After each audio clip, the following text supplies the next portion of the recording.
আজি শিৱসাগৰ জিলাৰ দিচামুখত যিটো সভা অনুষ্ঠিত হৈছে এইখন বাটাক জনৰুম কাবাং বুলি আমি নামাকৰণ কৰাইছে। TMPK MK TMMK উদ্যোগৰ এই কাৰ্যসূচী চলি আছে। আমাৰ যোৱা 20 জুলাইৰ পৰাই কাৰ্যসূচী একেৰাহে চলি আছে আৰু দুটা কাৰ্যসূচী আছে আৰু অন্ত পৰিব। ইয়াত TMPK MK TMMKৰ যি আন্দোলনৰ কাৰ্যসূচী, এই কাৰ্যসূচীত আমি কিমান আগবাঢ়ি যাব পাৰিছোঁ, সফলতা বা আমাৰ যিখিনি খবৰ ইনফৰমেশ্যন আছে এই জনগণক দিবৰ কাৰণে বাটাক মানে হ'ল গাঁও বা গাঁও কমিটিৰ প্ৰতিনিধিক লৈ আমি এই সভাখিনি আহ্বান কৰা হৈছে, যাতে ইয়াৰ পৰা ঘূৰি গৈ তেতিয়ালৈ এই আন্দোলনত বিশেষভাৱে মিচিং স্বায়ত্তশাসিত পৰিষদৰ সাংবিধানিক মৰ্যাদা সম্পৰ্কত কিমান অগ্ৰগতি লাভ কৰিছে, মিচিং ভাষা ইতিমধ্যে মাধ্যম হিচাপে ইতিমধ্যে ঘোষণা কৰা হৈছে আৰু 200খন স্কুলত দিব, এইখিনি খবৰ আৰু তাৰ লগতে মিৰি সাংবিধানিকভাৱে আমি মিৰি হৈ আছোঁ মিচিংসকল। আৰু এতিয়া মিৰি শব্দটো মিচিং হিচাপে নামাকৰণ কৰাৰ ক্ষেত্ৰত মানে কেন্দ্ৰ চৰকাৰক আমি দিছোঁ, ইতিমধ্যে তেওঁলোকৰ উত্তৰ আহিছে। খুব সোনকালে মিৰি সাংবিধানিকভাৱে মিচিং বুলি নামাকৰণ কৰা হ'ব।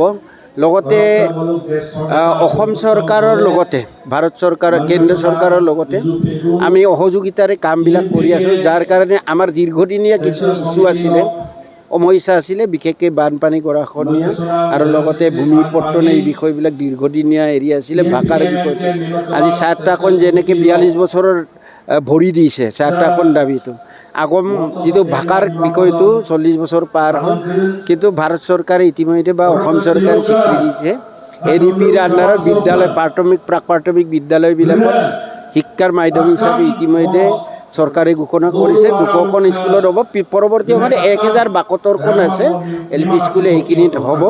গতিকে আমি ইয়াৰ পৰা বিশেষভাৱে আৰু বৰ্তমান সময়খিনিত বিশেষভাৱে উঠি অহা যুৱক যুৱতীসকল ড্ৰাগছ ভাং মদ খোৱাৰ মানে আসক্ত বহুত হৈছে, তাৰ পৰা মুক্তি দি এখন সুস্থ সমাজ গঢ়িবৰ কাৰণে ক্ৰীড়া আৰু সংস্কৃতিৰ ক্ষেত্ৰত তেওঁলোকক মানে উৎসাহিত কৰি পিনি নিজৰ ভাষা কৃষ্টি সংস্কৃতিক আগুৱাই নিয়া, ক্ৰীড়াৰ ক্ষেত্ৰত আগবাঢ়ি যোৱা। ইতিমধ্যে মিচিং অলিম্পিকৰ 2য় সংস্কৰণ অহা 29-30 নৱেম্বৰ আৰু 1 ডিচেম্বৰত হ'ব।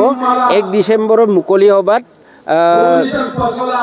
ভাৰতৰ অলিম্পিক সন্থাৰ সভানেত্ৰী PT ঊষা ডাঙৰীয়ানী উপস্থিত হ'ব। এই কথাখিনিকো আমি হেৰি কৰিছোঁ। এইটো গোগামুখত অনুষ্ঠিত হ'ব, ধেমাজি জিলাৰ গোগামুখত। আজি সংগ্ৰামটো আহি এটা পৰ্যায়ত উপনীত হৈছে আৰু এই পৰ্যায়ত আমি অধিক শক্তিশালী হ'ব লাগিব। তাৰ কাৰণে আহ্বান জনাই আজি আমি এই সমাৱেশবোৰ বিভিন্ন স্থানত অনুষ্ঠিত কৰি আহিছোঁ।